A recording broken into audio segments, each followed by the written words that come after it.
Hi friends, welcome to Satya's world positive vibes. నేను మీ సత్య.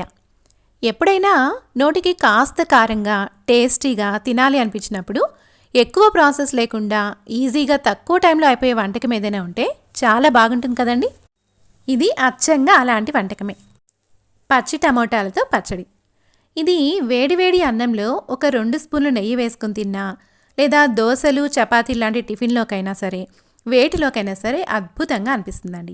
And process కూడా చాలా ఈజీ. మరి దీన్ని ఎలా ప్రిపేర్ చేసుకోవాలో చూసేద్దామా. ముందుగా ఒక 6 పచ్చి టమోటాలని కడిగి పక్కన పెట్టుకోండి. పచ్చిగా మాత్రమే ఉండాలండి.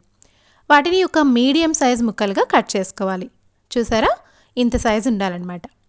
ఇలా కట్ చేసుకున్న ముక్కల్ని ఒక ప్యాన్లో ఒక 3 స్పూన్స్ ఆయిల్ వేసుకొని అందులో వేసుకోండి. అండ్ వీటిలో కారానికి సరిపడా పచ్చిమిరపకాయలని వేసుకోవాలి. నేనైతే ఒక 10 పచ్చిమిరపకాయలు తీసుకున్నానండి. మీ కారానికి తగ్గట్టు ఒక 2 ఎక్కువగాని తక్కువగాని వేసుకోవచ్చు. తర్వాత ఒక మూత పెట్టి బాగా మగ్గనివ్వండి. చూసారా, కొంచెం కలర్ ఇలా మారుతుంది అనమాట. కొంచెం ఎల్లోయిష్ కలర్లో వస్తుంది. అండ్ ఇలా నొక్కి చూస్తే కొంచెం మెత్తబడుతుంది అనమాట. మామూలు టమోటాలు అంత మెత్తపడవి ఇవి, పచ్చివి కాబట్టి. సో కొద్దిగా మెత్తపడి ఇలా రంగు మారిన తర్వాత దీన్ని వేరే ప్లేట్లో తీసుకొని పక్కన చల్లారి పెట్టుకోవాలి. తర్వాత అదే ప్యాన్లో 2 స్పూన్స్ ఆయిల్ వేసుకొని 1 స్పూన్ మినప్పప్పు అండ్ 1/2 స్పూన్ జీలకర్ర, ఒక 1/2 స్పూను ఆవాలు అండ్ రుచికి ఒక 1/2 స్పూన్ మెంతులు వేసుకోవాలండి. మెంతులు కమ్మటి రుచిని ఇస్తాయి.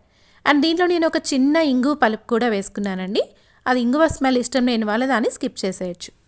ఈ తిరగమాత గింజలన్నీ వేగి గోల్డెన్ బ్రౌన్లో కలర్లోకి వచ్చిన తర్వాత స్టవ్ ఆఫ్ చేసుకొని ఒక పెద్ద ఉల్లిపాయను తీసుకొని ఇలా మీడియం సైజ్ ముక్కలుగా కట్ చేసి పెట్టుకోండి.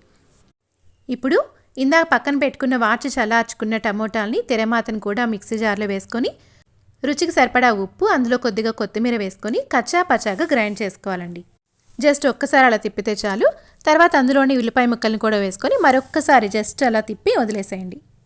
అంటే ఇది మరీ పేస్ట్ లాగా అయితే బాగుండదండి.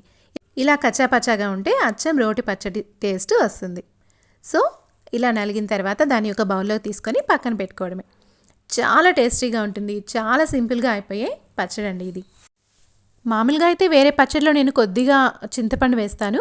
బట్ ఈ టమోటా దీంట్లో అందులో కాస్త ఆల్రెడీ పులుపు ఉంటుంది కాబట్టి ఈ పచ్చడిలో నేను చింతపండు వేయట్లేదు. ఇది అప్పటికప్పుడు తింటే చాలా టేస్టీగా ఉంటుందండి. అండ్ ఒక 2-3 డేస్ ఫ్రిడ్జ్లో పెట్టుకుంటే నిలువ ఉంటుంది. బట్ అప్పటికప్పుడు చేసుకొని తింటేనే ఈ టేస్ట్ చాలా బాగుంటుంది, ఫ్రెష్గా ఉంటుంది. అండ్ ఇందాక చెప్పినట్లు వేడివేడి అన్నంలో ఒక 2 స్పూన్లు నెయ్యి వేసుకొని దీన్ని కలుపుకొని తింటే అబ్బా, రుచి చాలా అద్భుతంగా ఉంటుందండి. అండ్ దోశల్లోకి చపాతీల్లోకి కూడా చాలా చాలా బాగుంటుంది. ఒకసారి ఖచ్చితంగా మీరు దీన్ని ట్రై చేయండి. ఎప్పుడూ దోశల్లోకి నార్మల్గా చేసుకునే టమోటా పచ్చడో లేకపోతే చట్నీలో కాకుండా దీన్ని కూడా ఒకసారి ట్రై చేయండి. రుచి డిఫరెంట్గా ఉంటుంది, చాలా బాగుంటుంది. ఎన్ని దోశలైనా తినేస్తారు. అలాగే చపాతీల్లో కూడా అయినా సరే, నార్మల్ కర్రీతో పాటు లేదా కర్రీకి బదులైనా సరే ఇది ఒకసారి టేస్ట్ చేయండి. డిఫరెంట్ టేస్ట్తో చాలా చాలా బాగుంటుంది.